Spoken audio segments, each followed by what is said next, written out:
स्वागत है आप सभी का फिर से आपके अपने YouTube channel science classes bye BL Meghwal में। प्रिय विद्यार्थियों, आज हम विज्ञान विषय कक्षा 10 अर्धवार्षिक का पेपर है उसे हल करेंगे। अर्धवार्षिक परीक्षा 2024-25 पेपर। तो आप क्लास को दोस्तों में शेयर कर दें, चैनल पर नए हो तो सब्सक्राइब कर दें, पुराने हो तो अपने मित्र साथियों को सब्सक्राइब कराएं इस चैनल से।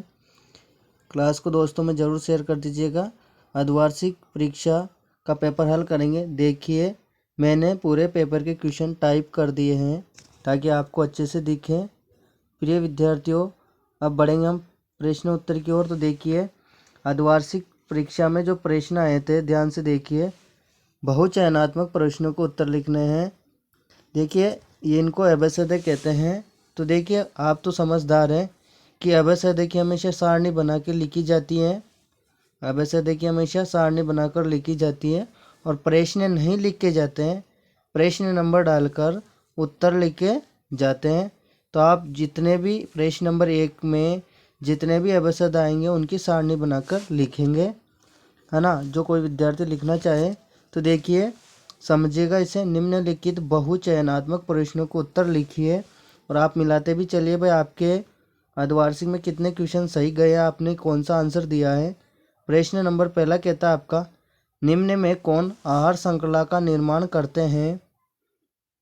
4 ऑप्शन दिए हुए थे और इसका आंसर था आपका बी वाला। कौन सा था? बी वाला, है ना। आप सारणी में बी भरोगे पहले प्रश्न में, ठीक है ना। बी वाला, घास, बकरी तथा मानव। चलिए बढ़ते दूसरे प्रश्न की ओर। दूसरा प्रश्न कहता है आपका कि लघुपतन के समय परिपथ में विद्युत धारा का मान। देखिए, लघुपतन कब होता है? जब वोल्टेज बढ़ जाता है ना, तो बहुत अधिक बढ़ जाता है। इसलिए उत्तर कौन सा हो जाएगा आपका? सी वाला। कैसा हो जाएगा? सी वाला हो जाएगा। चलिए अगला देखिए। अगला प्रश्न आपका, अब तीसरा नंबर का प्रश्न है, यहाँ पर दे रखा है। देखिए, चित्र में दर्शाए अनुसार इलेक्ट्रॉन किसी चुंबकीय क्षेत्र के संभवत प्रवेश, है ना, प्रवेश करता है। इलेक्ट्रॉन पर आरोपित बल की दिशा क्या होगी, है ना। अब देखिए, चित्र दे रखा था। चित्र आपको पता है कौन सा दे रखा था? ये वाला दे रखा था, है ना। ये वाला चित्र दे रखा था और इस पर पूछ रखा है कि भाई इलेक्ट्रॉनों पर, है ना, क्या बता रहा था? इलेक्ट्रॉनों या किसी चुंबकीय क्षेत्र में क्षेत्र के लंबवत प्रेस करता है तो इलेक्ट्रॉनों पर आरोपित बल की दिशा बतानी है। 4 ऑप्शन है इसके, देख लीजिए। ये देखिए, ये रहे 4 ऑप्शन और इसका जो आंसर था वो था डी वाला। तो आप सारणी में क्या भर दोगे? प्रश्न नंबर 3 में डी, है ना, कागज में भीतर की ओर। चलिए देखते हैं अगले प्रश्न को। प्रश्न नंबर 4 कहता है आपका, ध्यान से देखिए इसे। प्रश्न नंबर 4 को, निम्नलिखित में से कौन सा पद विद्युत परिपथ में विद्युत शक्ति को निरूपित नहीं करता है। तो इसका आंसर बी वाला था।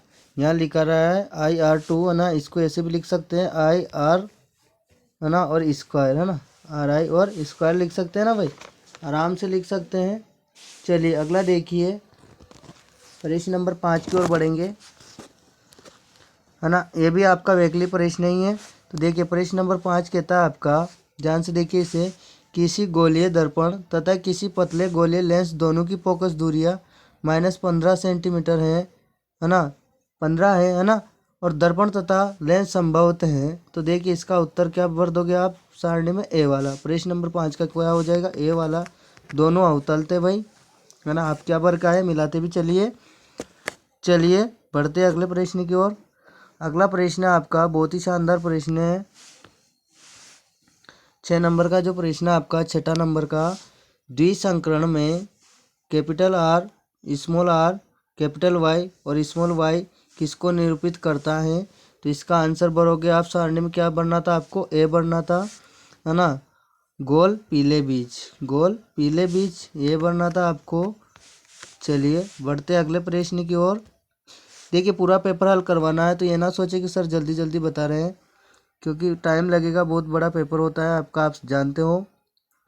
देखिए अगला प्रश्न है आपका, मनुष्य में वर्कक एक तंत्र का भाग है। और क्लास को दोस्तों में शेयर करें, सभी दोस्तों में, ठीक है ना। ज़्यादा से ज़्यादा लोगों को इस चैनल से भी जोड़े। और जो कोई लिखना चाहे वो लिखते चलिए भाई। और कैसे लिखना है बता दिया ना मैंने, सारणी बनाकर तो सारे एबीसीडी लिखने हैं, ठीक है ना। और प्रश्न नहीं लिखते, सिर्फ प्रश्न नंबर लिखते हैं। मनुष्य में वर्कक एक तंत्र का भाग है जो संबंधित है। 4 ऑप्शन थे आपके सामने, वर्कक आ रहा है तो इसका आंसर क्या हो जाएगा, ये हो जाएगा सी वाला।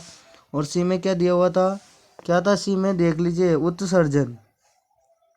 अगला देखिए, अगला प्रश्न है आपका, ब्यूटेनॉल एक चतुर कार्बनिक यौगिक है जिसका प्रक्रियात्मक समूह है। तो इसका आंसर कौन सा था आपका, सी वाला कीटोन। कौन था, सी वाला कीटोन। चलिए बढ़ेंगे अगले प्रश्न की ओर। अगला प्रश्न आपका प्रश्न नंबर 9, कोई विलेन लाल लिटमस को नीला कर देता है, इसका पीएच संभवतः क्या होगा। तो क्या होता है देखिए, संभवतः क्या होगा, तो उत्तर हो जाएगा आपका डी वाला 10 होगा, है ना। डी वाला आंसर आपका हो जाएगा, सारणी में आप डी भर लीजिएगा। चलिए, ये तो आपके अर्धवार्षिक परीक्षा में 9 प्रश्न आए थे जो आपको सारणी में लिखने थे, सारणी बनाकर एबीसीडी दे। अब आते हैं आपके रिक्त स्थान। अब आते हैं आपके रिक्त स्थान। तो देखिए, रिक्त स्थान में जो पहला प्रश्न है आपका, रिक्त स्थानों की पूर्ति कीजिए, है ना। पहला प्रश्न कहता है आपका, CFC जैसे रासायन ओजोन परत को नुकसान पहुंचाया है जो कि सूर्य से आने वाली विकिरणों से सुरक्षा करती है ना। तो आप डायरेक्ट प्रश्न नंबर 2 डालोगे और प्रश्न नंबर 2 में 1 डालोगे, है ना। और फिर उत्तर डाल दोगे। भाई कैसे लिखना था, ऐसे लिखना रहता है आपको पेपर में, है ना। तो देखिए यहाँ पर, CFC जैसे रसायन ने ओजोन परत को नुकसान पहुंचाया जो कि सूर्य से आने वाली विकिरणों से सुरक्षा करती है। किसकी करती है भाई, हानिकारक पराबैंगनी विकिरणों से हमारी रक्षा करती है, हानिकारक पराबैंगनी विकिरणों से। चलिए, इसी में दूसरा दे रखा है, किसी चुंबक के चारों ओर एक और रिक्त स्थान दिया होता है जिसे उस चुंबक का बल का संचुंचन किया जाता है। तो क्या है, चुंबकीय क्षेत्र। क्या हो जाएगा, चुंबकीय क्षेत्र। अगला देखिए आप, विद्युत धारा का एसआई मात्रक है, तो क्या होता है, एम्पियर। क्या हो जाएगा, विद्युत धारा का एम्पियर, है ना। विद्युत धारा का मात्रक क्या होगा भाई, एम्पियर। चलिए बढ़ते प्रश्न नंबर 4 की ओर। प्रश्न नंबर 4 को देखिए, श्वेत प्रकाश का इसके अवयव वर्णों में विभाजन कहलाता है, वर्णों में। तो क्या हो जाएगा, वर्ण विक्षेपण। क्या हो गया, वर्ण विक्षेपण हो जाएगा। क्या हो जाएगा माय डियर, वर्ण विक्षेपण हो जाएगा। चलिए देखते हैं प्रश्न नंबर 5 को। प्रश्न नंबर 5 है आपका, ध्यान से देखिए इसे भी, ये भी रिक्त स्थान होने वाला आपका। देखिए, किसी गोलीय दर्पण की फोकस दूरी उसकी वक्रता त्रिज्या की होती है, तो क्या होती है, आधी हो जाती है। कैसी हो जाती है, आधी हो जाती है। चलिए अगला देखिए, मेंडल ने पौधे पर आनुवंशिकता का अध्ययन किया, कौन से पौधे पर किया था। तो उत्तर में हो जाएगा आपका उद्यान मटर पर। चलिए बढ़ते हैं अगले प्रश्न की ओर। तो सुनिए, अगला प्रश्न है आपका, लाल रक्त कोशिका में उपस्थित वर्णक ऑक्सीजन में परिवहन सहायक है। तो यहाँ पर रिक्त स्थान दिया हुआ है, तो कौन सहायक भाई, हीमोग्लोबिन सहायक है। कौन है, हीमोग्लोबिन। अगला देखिए, आपका आंसर हीमोग्लोबिन हो गया। और अगला प्रश्न है आपका, यौगिक का नामकरण है, यौगिक दिया हुआ है और यौगिक का नामकरण। अब यौगिक कैसा दिया हुआ था भाई, देखिए ध्यान से, ऐसे दिया हुआ था यौगिक आपको, है ना। यौगिक आपको कैसे दिया हुआ था, ध्यान से देखिए इसे। यौगिक कैसे दिया हुआ था आपको, कार्बन था और कार्बन के साथ वापस यहाँ पर ये जुड़ा हुआ था और इधर भी ये जुड़ा हुआ था, एच हाइड्रोजन, फिर एच जुड़ा हुआ था, फिर नीचे क्या था, सी, और फिर यहाँ पर ओ, और यहाँ पर भी क्या जुड़ा हुआ था, एच जुड़ा हुआ था। और ये था आपका यौगिक का नामकरण, ये था प्रश्न में आपके। अब देखिए, इसका नाम बताना है आपको, इसका नाम बताना है। तो इसका नाम क्या था, देखिए ध्यान से, उत्तर में आप लिख दोगे मैथेनेल। क्या लिख दिया, मैथेनेल। चलिए अगला देखिए, अगला प्रश्न है आपका, कमरे के ताप पर धातु द्रव अवस्था में आती है। भाई देखिए, अधातु तो ब्रोमीन होती है, लेकिन क्वेश्चन धातु पूछ रहा है। तो यहाँ पर उत्तर में आप पारा और मरकरी दोनों होती है, आपकी मर्जी में आए जो लिख लीजिए, दोनों में से एक, या तो आप पारा लिख लीजिए या मरकरी लिख लीजिए, क्योंकि रिक्त स्थान में सिर्फ एक लिखना रहता है ना। तो या तो आप पारा लिख लीजिए या मरकरी लिख लीजिए, लेकिन याद दोनों रखिए, ठीक है ना। चलिए बढ़ते हैं 10वें रिक्त स्थान की ओर। अब देखिए 10वें नंबर का जो रिक्त स्थान है आपका, वो कहता है कि अपच का उपचार करने के लिए औषधि का उपयोग होता है। अपच जब एसिडिटी होती है तो किसका उपयोग होता है भाई, कौन सी औषधि का, एनसीड का। किसका होता है, एनसीड का, है ना, एनसीड का उपयोग होता है। चलिए देखते हैं। अब ये तो आपके रिक्त स्थान थे, ये भी खत्म हुए हैं।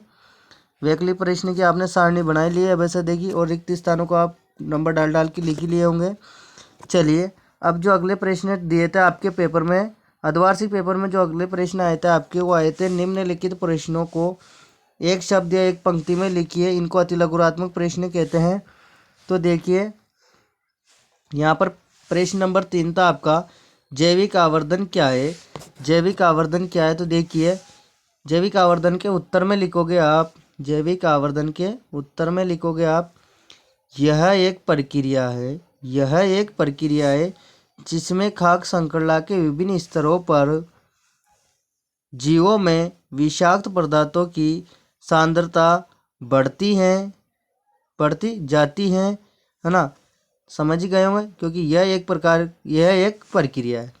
जैविक आवर्धन क्या है, यह एक प्रक्रिया है जिसमें खाद्य श्रृंखला के विभिन्न स्तरों पर जीवों में विषाक्त पदार्थों की सांद्रता बढ़ती जाती है ना। जैविक आवर्धन में ये होता है। अगला देखिए, हमारे द्वारा उत्पादित अजैविक, है ना, निम्नीकरणीय, हमारे द्वारा उत्पादित अजैव निम्नीकरणीय कचरे से उत्पन्न होने वाली किसी एक समस्या का नाम लिखो, है ना। जब हम कोई भी क्रियाकलाप करते हैं अजैव, है ना, अजैव के द्वारा जब क्या बोलेंगे, अजैव में हम कोई सी भी क्रियाकलाप कर लेते हैं जिसमें जीव नहीं होता है, जैसे कचरा वचरा ना, तो अजैव निम्नीकरणीय, तो उससे कौन सी समस्या उत्पन्न होगी। देखिए उससे हम सबसे बड़ी समस्या तो पर्यावरण प्रदूषण है। आप आंसर में प्रश्न नंबर 4 के आंसर में क्या लिख दोगे, पर्यावरण प्रदूषण। अगर एक क्वेश्चन बड़ा आता तो आप यहाँ पर वायु प्रदूषण, मृदा प्रदूषण, जल प्रदूषण आदि कारण भी लिख सकते थे, लेकिन ये क्या कह रहा है, या तो एक लाइन या एक पंक्ति में देना है, तो पर्यावरण प्रदूषण। चलिए अगला देखिए, प्रश्न नंबर 5 कहता है आपका कि किसी चुंबकीय क्षेत्र में स्थित विद्युत धारावाही चालक पर आरोपित बल कब अधिक होता है। तो कब अधिक होता है, उत्तर में लिखोगे प्रश्न नंबर 5 के में, जब धारा की दिशा चुंबकीय क्षेत्र की दिशा के लंबवत होती है। जब धारा की दिशा चुंबकीय क्षेत्र की दिशा के क्या हो, लंबवत हो। प्रश्न नंबर 5 का ये आंसर है आपका। चलिए देखिए अगला प्रश्न देखोगे आप। अगला प्रश्न कहता है आपका, ध्यान से देखिए अगले प्रश्न को, प्रश्न नंबर 6 है ये, है ना। देखिए किसी दिए गए चित्र में, है ना, क्षेत्र में चुंबकीय क्षेत्र एक समान है, इसे निरूपित करने के लिए आरेख खींचिए। तो प्रश्न नंबर 6 का आंसर बिल्कुल सीधा सा था, इसमें क्या करना था, एक समान आरेख खींचना था। तो ऐसे तीर के डंडे बना दो, एक समान आरेख खींच दिया, ठीक है ना। चलिए इसी के साथ बढ़ेंगे अगले प्रश्न की ओर। अगला प्रश्न कहता है आपका, ध्यान से देखिए अब इसे, अगला प्रश्न आया आपका, विद्युत आवेश का मात्रक है। विद्युत आवेश का मात्रक है तो सर जी क्या होता है, कूलाम होता है। क्या होता है, कूलाम। चलिए माय डियर अगला देखिए, विद्युत सेल का प्रतीक बताना है। विद्युत सेल का प्रतीक, तो देखिए विद्युत सेल का प्रतीक कैसा होता है, ये देख लीजिए, मैं बता रहा हूँ अभी आपको, है ना। विद्युत सेल का प्रतीक बूझ रहा है ना ये, तो विद्युत सेल का प्रतीक आपको बनाना है। अब कैसे बनाओगे, देख लीजिए, ये ऐसे बनाना था बस, और कुछ भी नहीं करना था। ऐसे करके ऐसे, है ना, और ये ऐसे बनाना था, और इधर भी ऐसे बनाना था, ठीक है, ऐसे। और एक तरफ आपको क्या लगाना था, प्लस, क्या लगाना था, प्लस और एक तरफ क्या लगाना था माइनस। ये विद्युत शेल का प्रतीक है। चलिए बढ़ते अगले प्रश्न की ओर। अगला प्रश्न है आपका, अगला प्रश्न कहता है, देख लीजिए प्रश्न को पढ़िए पहले तो। मानव में लिंग निर्धारण का केवल चित्र बनाए। प्रश्न नंबर 9 क्या कहता है, मानव में लिंग निर्धारण का केवल चित्र बनाइए। अब देखिए मानव में लिंग निर्धारण कैसे होता है, तो देखिए कैसे चित्र बनाओगे ये भी देख लीजिए। ये रहा इसका आंसर, है ना, ये रहा इसका आंसर। देखिए कैसे आया ये। देखिए सबसे पहले एक्स एक्स किस्म होते हैं, माध्यम होते हैं, एक्स वाई किस्म होते हैं, नर्म होते हैं। फिर चारों अलग हो गए, है ना, एक्स एक्स और एक्स एक्स अलग हो गया, ये भी अलग हो गया, ये भी अलग हो गया और ये भी अलग हो गया। अब देखिए एक्स को एक्स से कराने पर क्या प्राप्त हो गया, एक्स से एक्स यानी तो मादा लड़की, है ना। फिर एक्स इससे हो गया, इससे हो ही गया था, फिर किससे हुआ, इससे, तो क्या बन गया लड़का। और ये वापस किससे होगा, इससे, तो क्या बन गई लड़की। और ये किससे होगा वापस, इससे, तो क्या बन गया लड़का। वही मेंडल के नियम जैसा बनाना था आपको, एकल संकरण बनाया था ना टीटी वाला ऐसा। ये देख लीजिए, ये रहा एकल संकरण बनता है ना जैसे मेंडल का, वैसे ही मानव में लिंग निर्धारण का बनता है। 50-50% दोनों भागीदारी होते हैं, है ना। यानी एक्स एक्स गुणसूत्र मिलेगा तो लड़की और एक्स वाई मिलेगा तो लड़का जन्म लेगा। चलिए बढ़ते अगले प्रश्न की ओर। प्रश्न नंबर 10 कहता है आपका, प्रश्न नंबर 10 है वो है आपका, ऑक्सीकारक क्या है। ऑक्सीकारक क्या है, ऑक्सीकारक की परिभाषा देनी है आपको, क्या है भाई। तो देखिए ऑक्सीकारक क्या होता है, रासायनिक अभिक्रिया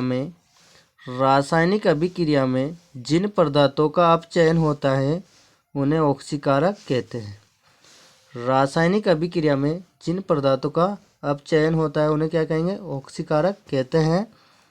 चलिए प्रश्न नंबर 11 को भी देख लीजिए। जब कोई अम्ल किसी धातु के साथ अभिक्रिया करता है तो कौन सी गैस उत्पन्न होती है, हाइड्रोजन गैस। कौन सी, उत्तर में क्या लिख दोगे, हाइड्रोजन गैस उत्पन्न होती है। चलिए अगला प्रश्न तो आपको सभी ने कर ही दिया होगा क्योंकि बिल्कुल इजी प्रश्न है।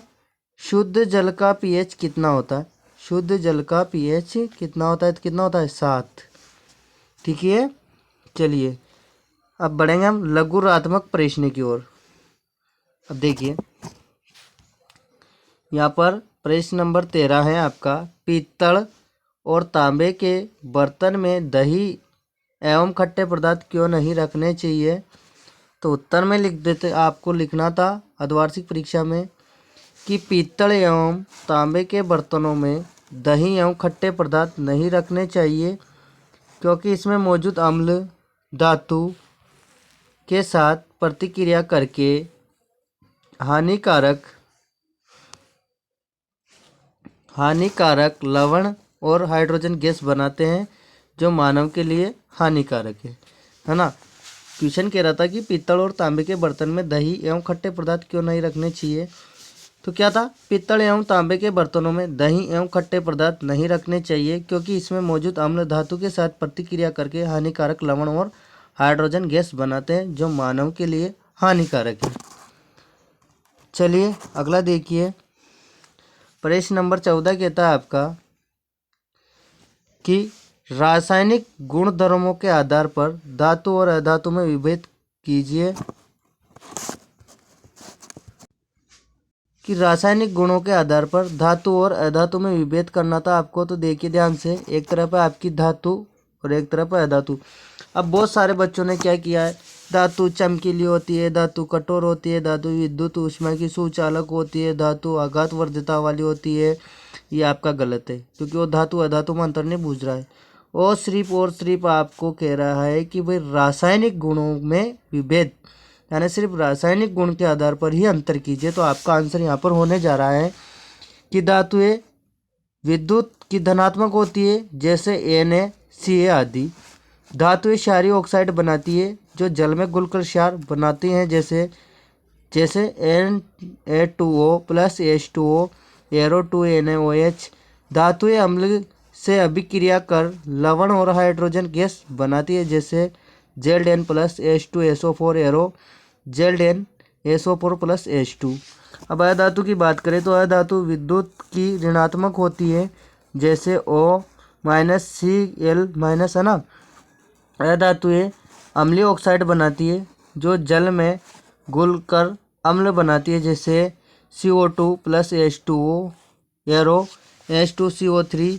अब यहाँ पर अधातुएं अम्ल से अभिक्रिया कर लवण तथा हाइड्रोजन गैस नहीं बनाती है, जैसे C+2H2SO4, arrow CO2 plus 2SO2 plus 2H2O। ये था आपका धातु और अधातु में। धातु और अधातु में रासायनिक गुणों के आधार पर है ना अंतर या विभेद। चलिए बढ़ते हैं अगले प्रश्न की ओर। अगला प्रश्न आपका, जिसे भी ध्यान से समझिएगा। अगला प्रश्न क्या कहता है आपका, प्रश्न नंबर 15 देखिए इसे। कार्बन एवं उसके यौगिकों का उपयोग अधिकतर अनुप्रयोग में ईंधन के रूप में किया जाता है। कार्बन एवं उसके यौगिकों का उपयोग अधिकतर अनुप्रयोग में ईंधन के रूप में किया जाता है। क्या कारण है भाई कि कार्बन और उसके यौगिकों का उपयोग जो हो रहा है ईंधन के रूप में, क्या कारण है तो आपको लिखना था, है ना। उत्तर में लिखते हैं आप कि यह दहन के बाद बहुत ज़्यादा गर्मी देते हैं। पहला तो क्या है कि यह दहन के बाद बहुत ज़्यादा गर्मी देते हैं, और दूसरा लिखते हैं आप इनका सामान्य तापमान होता है। इनका सामान्य तापमान होता है और इनका रख रखाव आसान होता है। मैं फिर बता रहा हूँ कि एबेसेदे की आपको सारणी बनानी है। रिक्त स्थान में भी आपको सिर्फ जो रिक्त स्थान का नाम है वही उत्तर में लिखना है जो भराता है, और प्रश्न नहीं लिखे जाते, सिर्फ प्रश्न संख्या लिखी जाती है। बस उत्तर उत्तर लिखे, ठीक है ना। लिखना कोई चाहे भी, हम तो सर दोबारा लिखेंगे तो लिख लो भाई, ठीक है ना। देखिए अगला प्रश्न आपका जो अर्धवार्षिक में पूछा गया आपके 10th क्लास में कि पुष्प की अनुदैर्ध्य काट का नामांकित चित्र बनाइए। सर पुष्प की अनुदैर्ध्य काट का नामांकित चित्र कैसा होता है, तो देखिए ये रहा आपका पुष्प का, है ना, चित्र। पुष्प की अनुदैर्ध्य काट का चित्र देखिए यहाँ पर होता है आपका स्त्री केसर, वर्तिकाग्र, वर्तिका, अंडाशय, बृहदल, दल पंखुड़ी, तंतु, प्राकोष, पुंकेसर। चलिए बढ़ेंगे अगले प्रश्न की ओर। अगला प्रश्न आपका ध्यान से देखिए। यहाँ पर प्रश्न कहता है आपका कि द्विखंडन और बहुखंडन से किस प्रकार भिन्न है। द्विखंडन और बहुखंडन किस प्रकार भिन्न है, तो प्रश्न नंबर 17 को हम ऐसे लिख देंगे भाई। इसका उत्तर ऐसे लिखेंगे हम। उत्तर में पहले द्विखंडन लेते हैं। क्या लेते हैं, द्विखंडन, है ना। तो देखिए यह प्रजनन प्राय अनुकूल परिस्थितियों में होता है। द्विखंडन में क्या होता है, यह प्रजनन प्राय अनुकूल परिस्थितियों में होता है। इसमें केंद्रक दो पुत्री केंद्रकों में विभाजित होता है। मात्र, है ना। अब ये मात्र ऐसे भी लिख दो, कोई बात नहीं भाई, है ना। मात्र कैसे लिख दो आप, मात्र ऐसे भी लिख सकते हैं, है ना, ठीक है। तो देखिए मात्र कोशिकाओं का केंद्रक केवल एक बार विभाजित होकर दो पुत्री कोशिकाओं का निर्माण करता है। उदाहरण अमीबा, कालाजार का रोगाणु, लेशमानिया आदि। ये तो आपका क्या हो गया था भाई, द्विखंडन। अगला देखिए बहुविखंडन। बहुविखंडन क्या होता है, तो देखिए बहुविखंडन में लिखना था आपको यह प्राय प्रतिकूल परिस्थितियों में होता है। यह प्राय प्रतिकूल परिस्थितियों में होता है। इसमें केंद्रक अनेक संतति केंद्र कोट में विभाजित होता है, समझा, या फिर आप केंद्रकों में विभाजित होता है। केंद्र कोट नहीं समझो ना, तो केंद्रकों में विभाजित होता है ना। इसमें केंद्रक अनेक संतति केंद्रकों में विभाजित होता है, ठीक है। इसमें मात्र कोशिका का केंद्रक बार बार विभाजित होकर कई सारी पुत्री केंद्रकों का निर्माण करते हैं। उदाहरण लिख दोगे आप इसमें प्लाज्मोडियम। क्या लिख दोगे, प्लाज्मोडियम। चलिए अगला देखिए। अगला प्रश्न है आपका प्रश्न नंबर 18।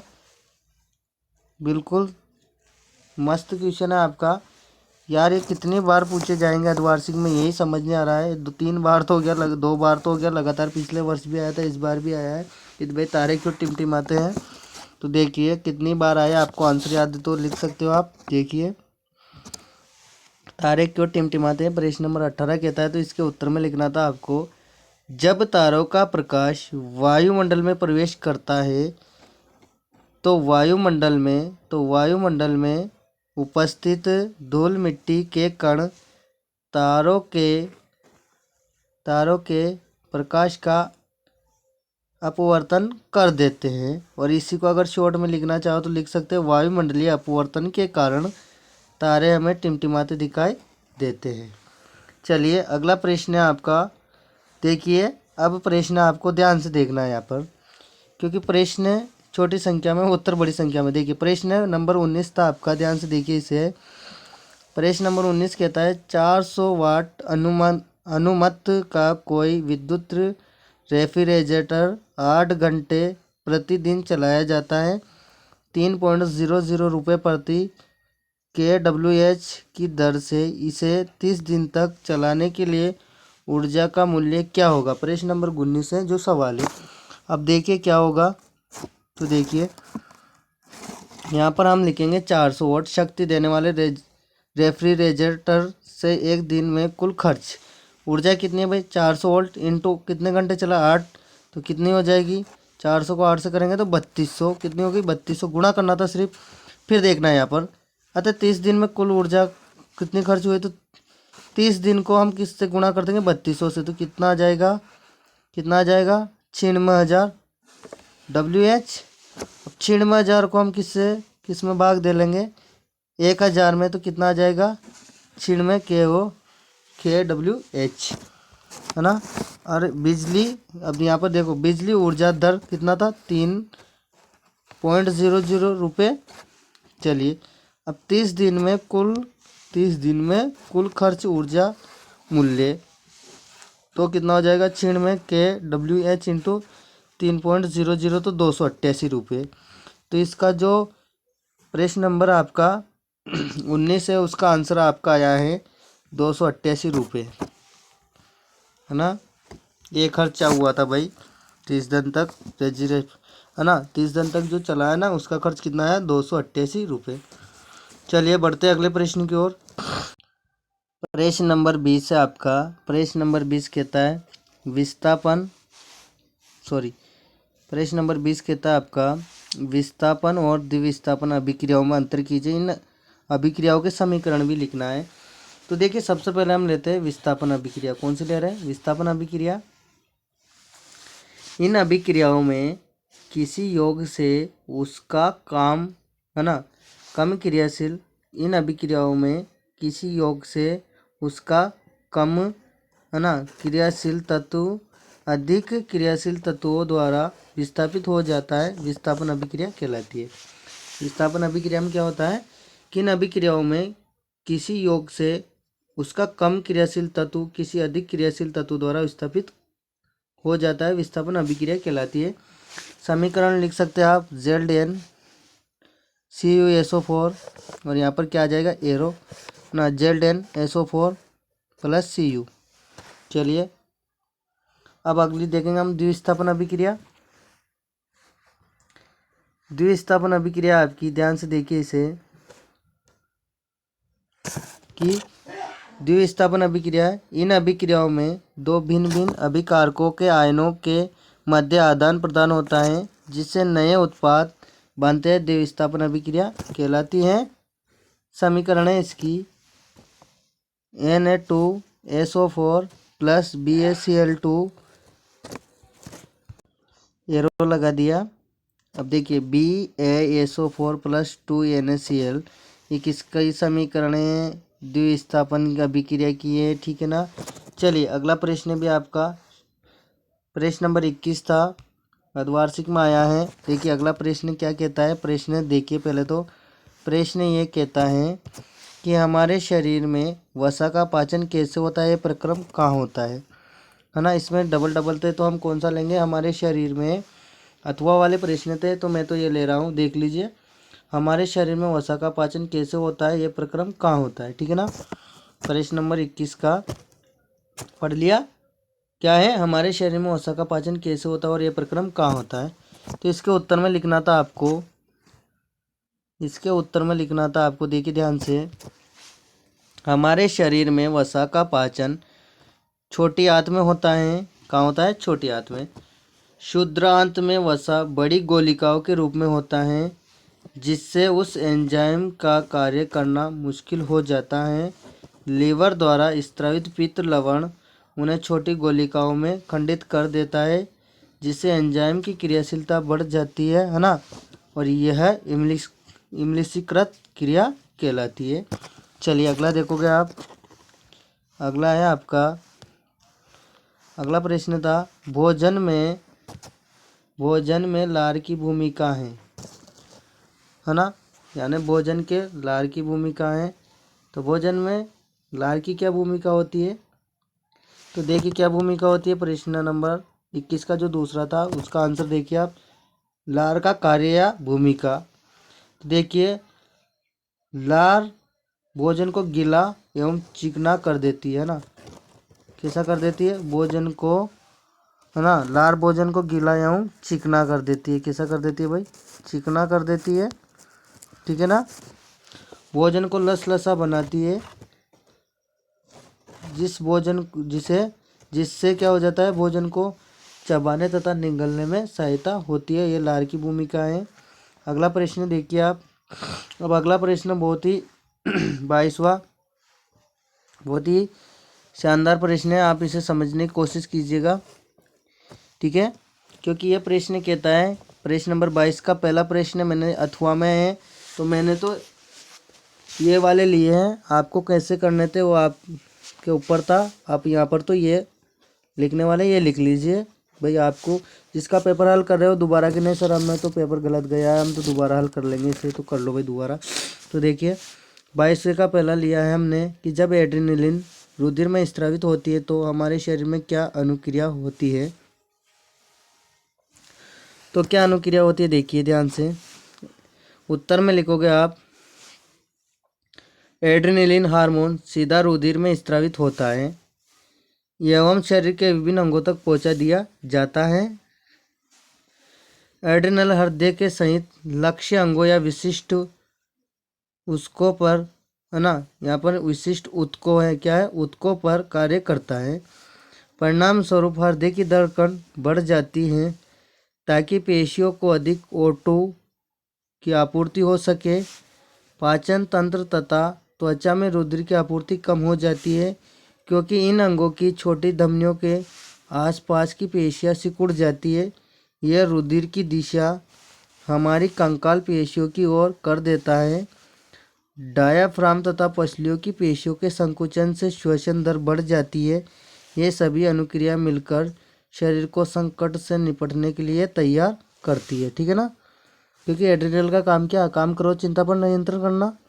और प्रश्न क्या कह रहा है आपका, जब एड्रेनल रुधिर में स्रावित होती है तो हमारे शरीर में क्या अनुक्रिया होगी, तो ये इतनी सारी अनुक्रिया होगी भाई, ऐसे लिखना था आपको। प्रश्न नंबर 22 के पहले में ऐसा लिखना था आपको, है ना। चलिए अगला प्रश्न था इसी का दूसरा जो दिया हुआ था, वो भी शानदार है, इसको भी देख लीजिए। आयोडीन युक्त नमक के उपयोग की सलाह क्यों दी जाती है। आयोडीन युक्त नमक के उपयोग की सलाह क्यों दी जाती है, तो क्यों दी जाती है देखिए, आयोडीन युक्त नमक के उपयोग की सलाह इसलिए दी जाती है क्योंकि ओटो ग्रंथि को थायरोक्सिन हार्मोन बनाने के लिए आवश्यक है। थायरोक्सिन कार्बोहाइड्रेट, प्रोटीन, वसा के उपापचय, है ना, वसा के उपापचय का हमारे शरीर में नियंत्रण करता है ताकि वृद्धि के लिए उत्कृष्ट संतुलन उपलब्ध कराया जा सके। यदि हमारे आहार में आयोडीन की कमी होगी तो थायरोक्सिन का संश्लेषण नहीं हो पाएगा और हम गाइटर नामक रोग से ग्रसित हो जाएंगे। इस बीमारी का लक्षण क्या होता है, फूली हुई गर्दन, है ना, फूली हुई गर्दन या बाहर की ओर उभरे हुए नेत्र गोलक हो सकते हैं। अतः इस रोग से बचने तथा शरीर में आयोडीन की कमी को दूर करने के लिए आयोडीन युक्त नमक के उपयोग की सलाह दी जाती है, ठीक है ना। समझ ही गए होंगे, इतना सारा लिखना था आपको भाई। आयोडीन युक्त नमक के उपयोग की सलाह क्यों दी जाती है, इसलिए क्यों दी जाती है देखिए, एक तो यार फूली हुई गर्दन जैसी बीमारी हो जाएगी, नेत्र गोलक बाहर आ जाएगा, है ना, आयोडीन की कमी हो जाएगी, तो इसलिए है ना। और आयोडीन की कमी हो जाएगी तो गलखंड गैंगा गाइटर जैसे रोग हो जाएंगे। ठीक है, ये इतना सारा लिखना था आपको अर्धवार्षिक के पेपर के अनुसार। तो चलिए बढ़ेंगे प्रश्न नंबर 23 की ओर। प्रश्न नंबर 23 है आपका। अब प्रश्न नंबर 23 में अथवा में प्रश्न आए थे। देखिए मैंने 3 वाला लिया, अथवा में जो 3 आए थे ना वो लिया है मैंने। देखिए वो कौन सा है, देख लीजिए ध्यान से। प्रश्न नंबर 23 में देखिए पहला दिया हुआ है, हम वाहनों में उत्तल दर्पण को पश्च दृश्य के रूप में वरीयता क्यों देते। हम वाहनों में उत्तल दर्पण को पश्च दृश्य के रूप में वरीयता क्यों देते हैं। तो क्यों देते हैं भाई, देखिए पहले तो उत्तर में लिखना था आपको। प्रश्न नंबर 23 के पहले के उत्तर में था कि समतल दर्पण की तुलना में उत्तल दर्पण ड्राइवर को पीछे के बहुत बड़े क्षेत्र को देखने में समर्थ बनाते हैं। क्वेश्चन तो कह रहा था कि हम वाहनों में उत्तल दर्पण को पश्च दृश्य के रूप में वरीयता क्यों देते हैं। तो देखिए क्यों दे रहे हैं, क्योंकि ड्राइवर को जो पीछे के बहुत बड़े क्षेत्र को देखने में समर्थ करते, कितना बड़ा क्षेत्र हो उसको देखने में समर्थ बनाते, इसलिए, है ना। चलिए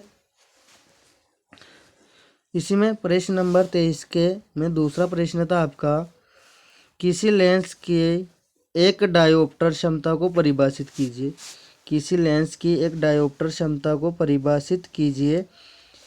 तो इसका उत्तर लिखना था आपको पेपर में कि जब किसी लेंस की फोकस दूरी 1 मीटर हो तो उसे लेंस की क्षमता को एक डायोप्टर कहते हैं, है ना। जब किसी लेंस की फोकस दूरी 1 मीटर हो तो उसे लेंस की क्षमता को एक डायोप्टर कहते हैं। इसी में प्रश्न नंबर 23 के में तीसरा प्रश्न था, फोकस बिंदु को परिभाषित कीजिए। फोकस बिंदु को परिभाषित कीजिए और उत्तर में लिखना था, वह दूरी जहां इस पर पड़ने वाली समांतर की रेखीय प्रकाश किरणें आकर मिलती हैं उसे, है ना, बिंदु को फोकस दूरी कहते हैं। क्या है, वह दूरी जहां पर, है ना, वह दूरी जहां इस पर पड़ने वाली समांतर रेखीय प्रकाश किरणें आकर मिलती हैं उसे बिंदु को फोकस दूरी कहते हैं, यानी उस बिंदु को फोकस दूरी कहते हैं। क्लास कैसी लगी, आशा करता हूँ अच्छी लगी होगा। क्लास अच्छी लगी हो तो लाइक कीजिए, दोस्तों में शेयर जरूर कीजिए, और चैनल पर नए हो तो सब्सक्राइब कीजिए, पुराने हो तो अपने मित्र साथियों से सब्सक्राइब कराए, है ना। यह था आपका अर्धवार्षिक परीक्षा 2024 का पूरा पेपर। चलिए मिलते हैं नेक्स्ट वीडियो में।